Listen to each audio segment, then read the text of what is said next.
Live from the campus of Penn State University, this is PSN News. It's Wednesday, October 18th. We have all you need to know about a recent assault at a local Walmart and an update on a state college scammer.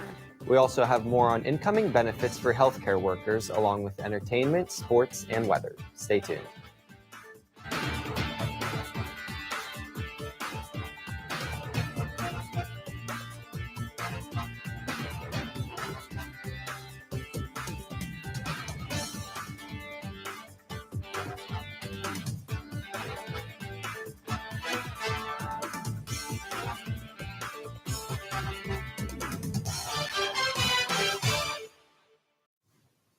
Thanks for joining us tonight. I'm Alexis Spilotras. And I'm Jace O'Barto.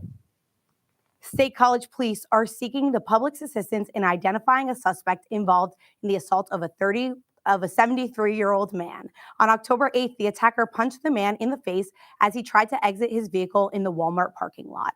This unprovoked attack resulted in injuries to the victim's eye and face, which were confirmed by an independent witness and video evidence.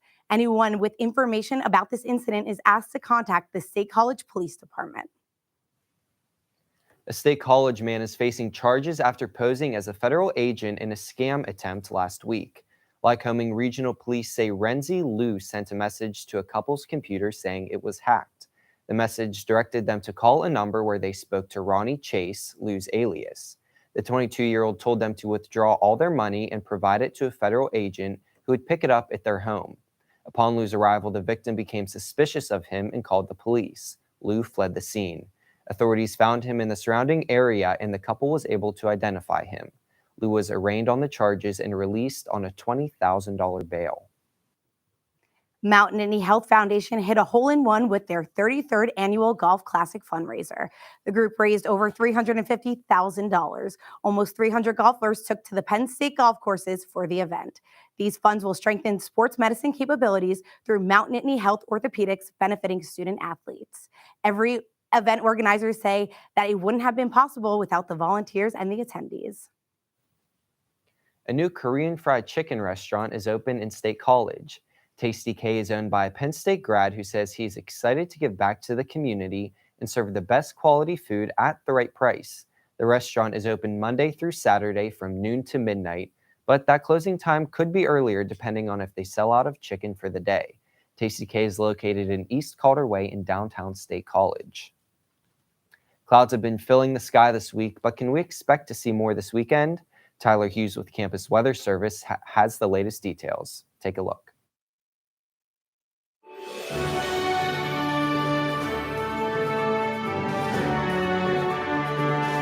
From the students of the Department of Meteorology and Atmospheric Science, here is your Penn State Campus Weather Service forecast.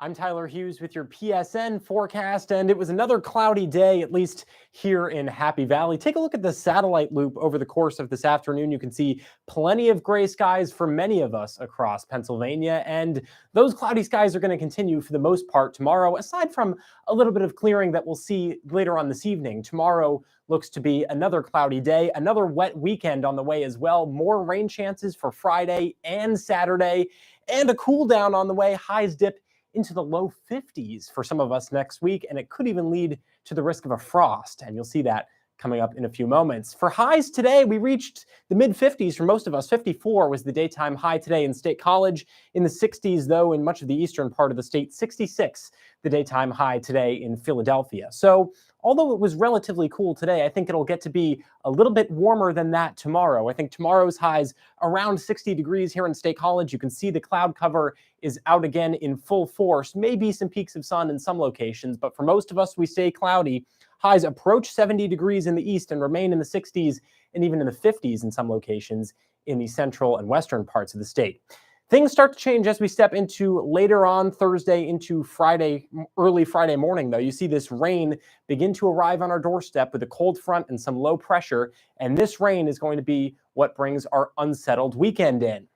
What's going on with it? Well, it's a result of the dip in the jet stream here, and as you can see, as this jet stream dips further to the south and intensifies, that's what will be bringing us low pressure and a risk for some showers as we head into Friday and Saturday as well. So in the future weather, you can see the showers as they arrive on Friday. They persist on and off really throughout much of the day. Friday, Saturday, we can see some relief at times, but again, I think the showers will continue on and off. We're not looking at really any significant rainfall here, at least in State College, but it will be enough that it will be a nuisance through the weekend, really to Sunday, when things will start to clear out and will begin to dry up just a little bit.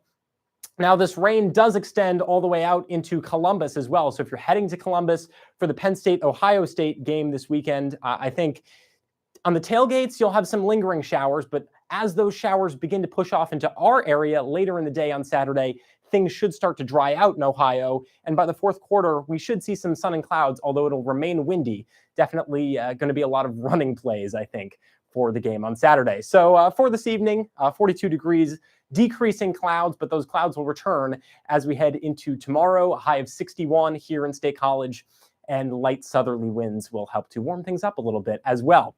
You can see, though, those 60s will be not around as much next week. And you see in the temperature outlook, highs dip down even into the 40s in some locations on Sunday, rebounding into the 50s on Monday. And when we take a look at the rest of the 7-day forecast here, notice for the most part, the highs in the 60s are over after this weekend. We dip things down into highs only approaching 50 degrees by Sunday and Monday. And for some of us, that could mean the first frost of the season in some of our cooler valleys.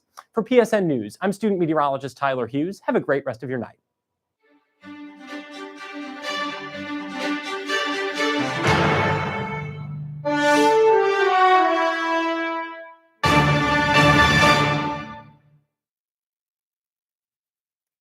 Welcome back to PSN News. I'm Jamie DiBolonia with your sports update. It is officially Penn State fans' favorite week, Ohio State Hate Week. So let's get into it. The Penn State Nittany Lions will take on the Ohio State Buckeyes this Saturday at noon in Columbus. Penn State is currently riding an 11-game winning streak. With the Buckeyes, they have tormented the Nittany Lions more consistently than anyone else. One thing changes that narrative now, as Penn State's defense will be the best unit on the field this Saturday. Ohio's typical dominating offensive line has sprung leaks and has not dealt with the waves of pass rush pressure that it will on Saturday. Ohio State quarterback Kyle McCord may not have enough time, or more importantly, the comfort and stability to routinely work his elite receivers as required. So let the battle for the bragging rights begin.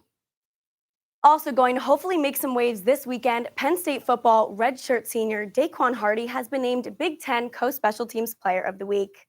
The defensive back and punt returner is the first player in school history to record multiple punt returns for 2 touchdowns in a single game. On his first career punt return, Hardy had a 56-yard punt return for a touchdown in the first quarter. This is Penn State's first since Jahan Dotson had an 80-yard punt return score in the 2020 Michigan State game. Hardy added a 68-yard punt return for a touchdown in the third quarter. Let's see what he can do for us this week at Ohio State. Welcome to Week 7 of the 2023 NFL season. There are now 0 undefeated teams in the league after the 49ers and the Eagles suffered losses this weekend. Miami is set to play at Philadelphia this Sunday. With both teams currently sitting 5-1, this is easily my favorite game of the scheduled weekend. Philadelphia and Miami are oddly similar teams, as they both drafted a franchise QB in 2020, both used a top 10 pick on a receiver in 2021, and both made a huge trade for a receiver in 2022. They're now both tied for the best record in the NFL in 2023. At this point, I can't really tell who's copying who. This game is most likely going to come down to how well the Dolphins' offensive line can protect Tua, while averaging over 300 passing yards per game this year. Although I think the Dolphins will be able to move the ball with ease, I also think the Eagles are going to have some success. But you know what they say, an Eagles loss never hurt anybody. That's all for your sports update. After the break, John Colavita has the latest in the world of entertainment. Stay tuned. Hey everybody, thank you for tuning into this edition of Penn State Sports Night.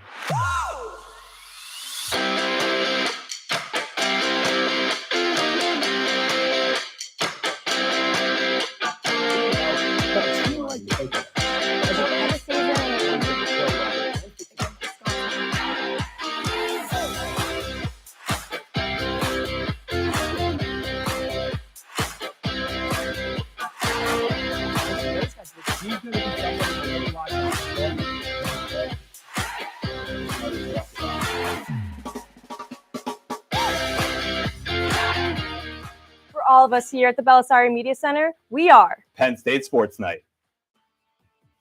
Live from the campus of Penn State University, this is PSN News. Penn State Network News is a student-produced, bi-weekly live news show featuring all student talent. From local and national news to sports, entertainment, weather, and live interviews, we have it all. We also feature student-made packages from across campus. Airing every Monday and Wednesday at 7 p.m. We are PSN News. Be sure to check us out on Twitter and Facebook at PSN News, on Instagram at Penn State Network News, and to subscribe to our YouTube channel at youtube.com/PSN News. Have a good night and stay safe, Penn State. Hey everyone, we are Red Carpet News, your main source of entertainment news at Penn State University. Man, this festival is going to be popping. I'm Alex Porzillo, here with Aiden Harold. He's going to 23rd with Daddy Elon Warbucks to actual space away from Kim. So insane, especially during Kendrick's part when they came out, reporting on anything from music, movies, TV shows, fashion, to celebrity gossip. You don't want to miss out on any of the hot topics we discuss. Find our segments on YouTube under the name Red Carpet News for your daily dose of entertainment. We are Red Carpet News.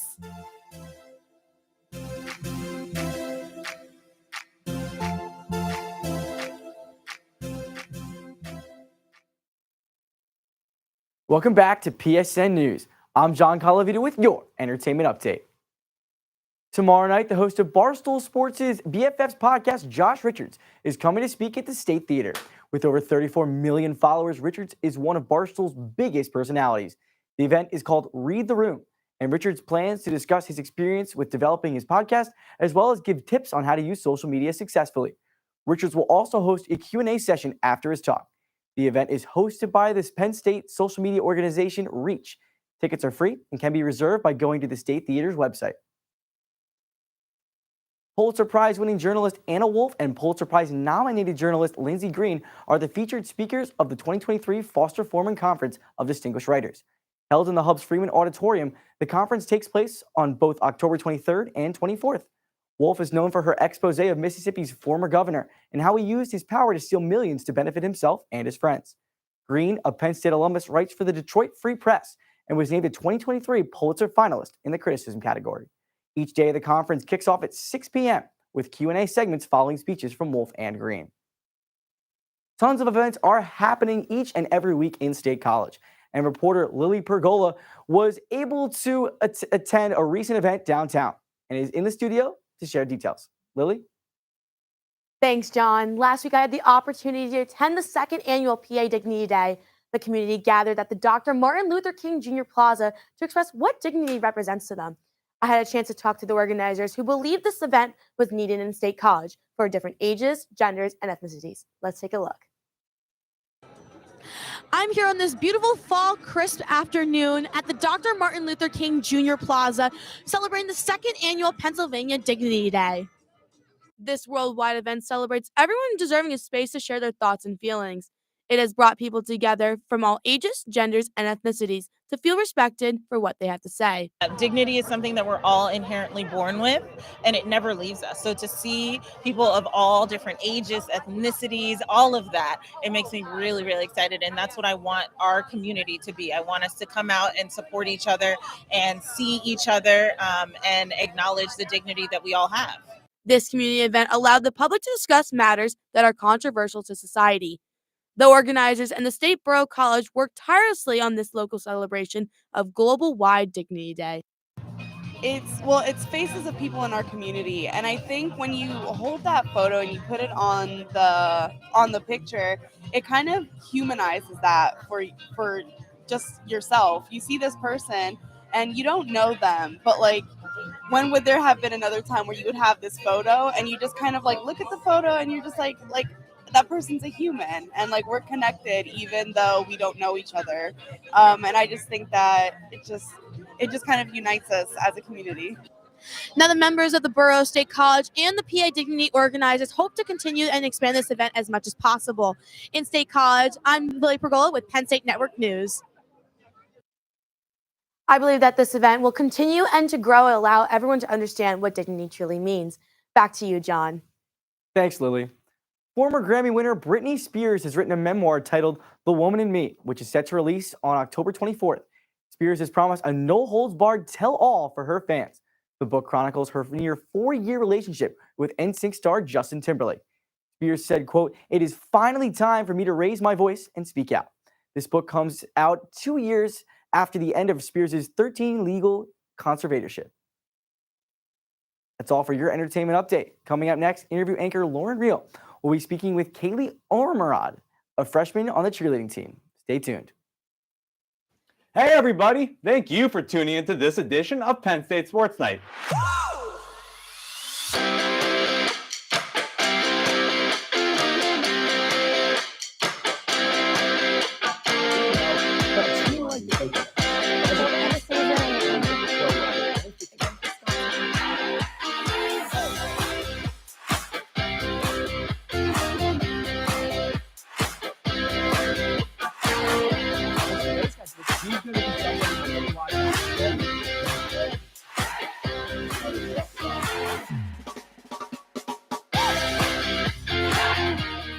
For all of us here at the Belisari Media Center, we are Penn State Sports Night.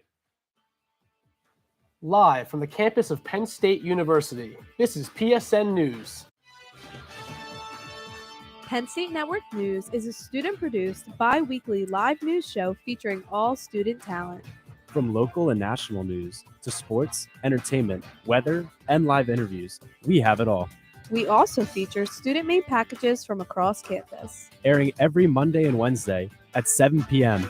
We are PSN News. Be sure to check us out on Twitter and Facebook at PSN News, on Instagram at Penn State Network News, and to subscribe to our YouTube channel at youtube.com/PSN News. Have a good night and stay safe, Penn State. Hey everyone, we are Red Carpet News, your main source of entertainment news at Penn State University. Man, this festival is going to be popping. I'm Alex Borzillo, here with Aiden Harold. He's going to 23rd with Daddy Elon Warbucks to actual space away from Kim. So insane, especially during Kendrick's part when they came out, reporting on anything from music, movies, TV shows, fashion, to celebrity gossip. You don't want to miss out on any of the hot topics we discuss. Find our segments on YouTube under the name Red Carpet News for your daily dose of entertainment. We are Red Carpet News.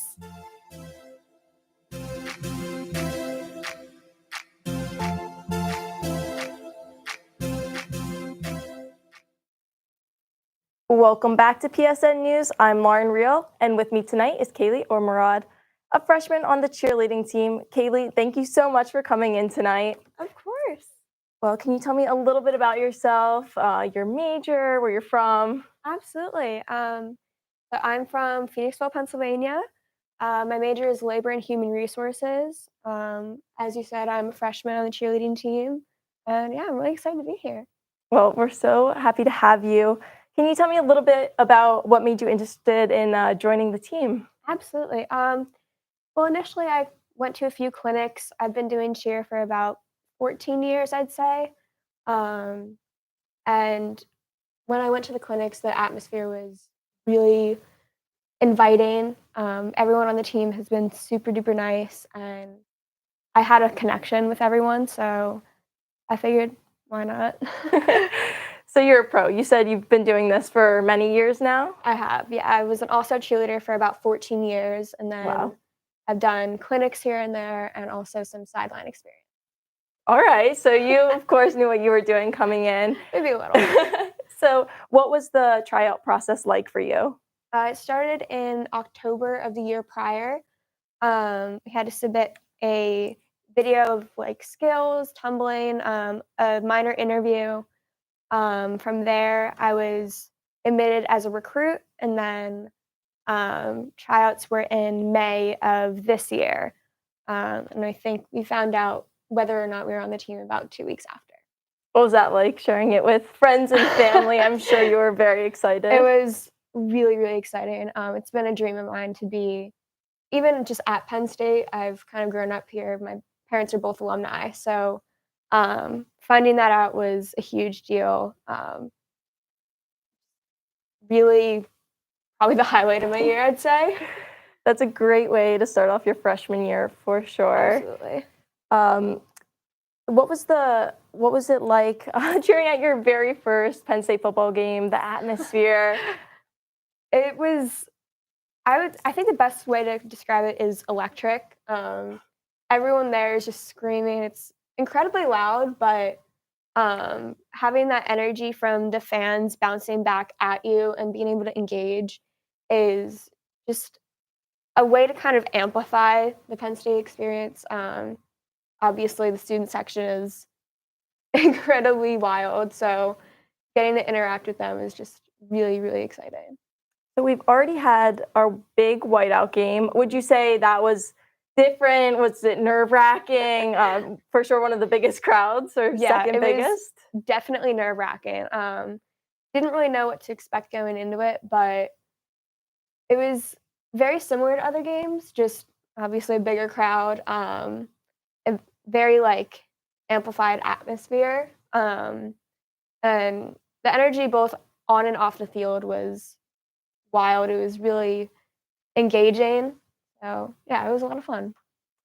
And what is the time commitment per week that you put into practice and even game day? You can walk me through that as well. Mm-hmm.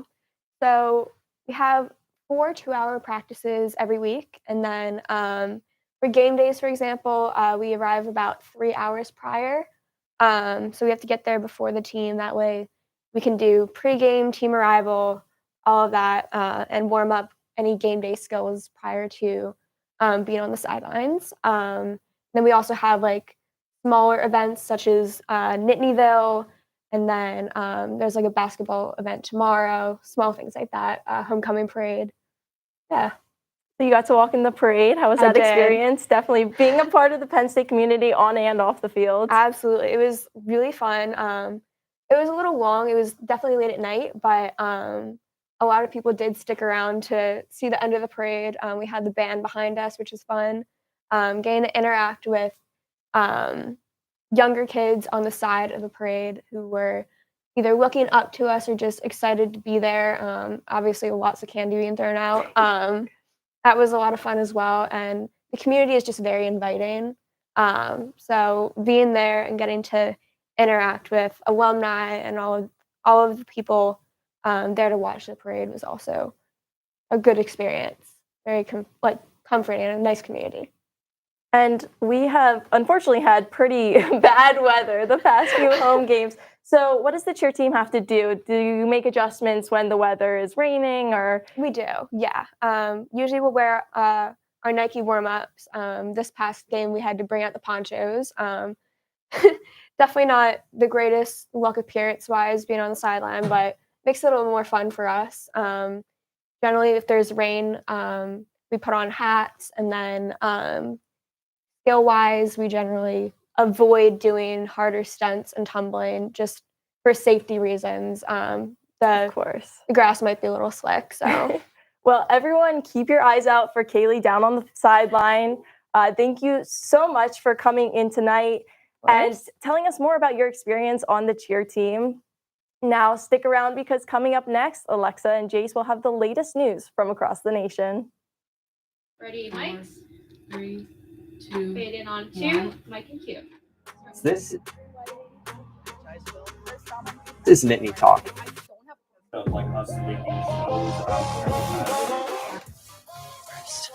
I would say spring. Slow down. And he knew that. How do you say I know. She continues to hold her values and everything though. And I think that that's really important. So yeah, and self-care Saturday. And you lose a lot of sleep. Yes, agreed. Yeah.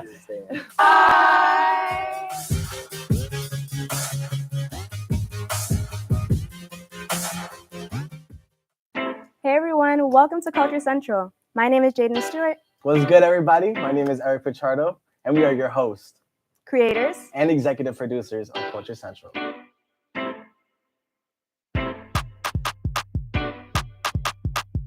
Is this Whitney Houston? We're doing things that have never been done before, so welcome to the family. If you don't include human beings, you cannot accurately model the way the climate has changed over the last 50 years. And I don't know that we're ever going to be free of some sort of bug. That the natural state of motion for something to be in is to remain in its current state of motion. I've been lucky enough to discover various things out there.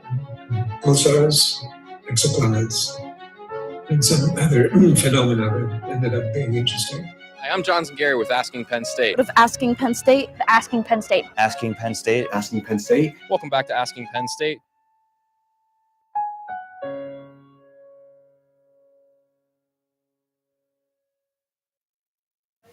Two are now dead after a tragic shooting at Pennsylvania International Airport. Officer Richard Menendez and Paul Ortiz encountered suspects breaking into a vehicle at the airport, where the firing was initiated. Menendez and Jesus Herman Madera both died of their injuries in the hospital. Ortiz was released after suffering an arm injury. A significant reward has been offered for the information leading to an arrest, and President Joe Biden expressed his condolences to the officers' families during his recent visit to Philadelphia. 11 people are being hospitalized after an ammonia leak at a Southern California business last Friday. The Orange County Fire Authority say the building was evacuated after the report was made in Buena Park. The 11 people sent to the hospital are in stable condition, while 12 people were able to be decontaminated. First responders say the leak was determined to be ammonia, but there's no word on what caused it. California's Governor Gavin Newsom has signed a groundbreaking law raising the minimum wage for healthcare workers. Over the next decade, wages will rise to $25 per hour. Labor unions played a pivotal role in this change, advocating for these hikes. Although there was a budget concern, supporters argue that higher wages for healthcare workers will reduce reliance on government support programs, which will benefit the state.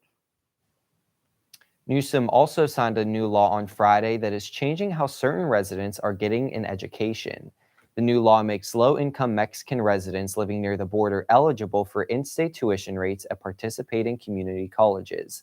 This is currently a pilot program and is only open to low-income Mexicans within 45 miles of the California-Mexico border. The program will launch next year and run until 2029. That concludes our show tonight at PSN News. Be sure to check us out on Twitter and Facebook at PSN News, on Instagram at Penn State Network News, and subscribe to our YouTube channel at youtube.com/PSN News. Have a good night and stay safe, Penn State.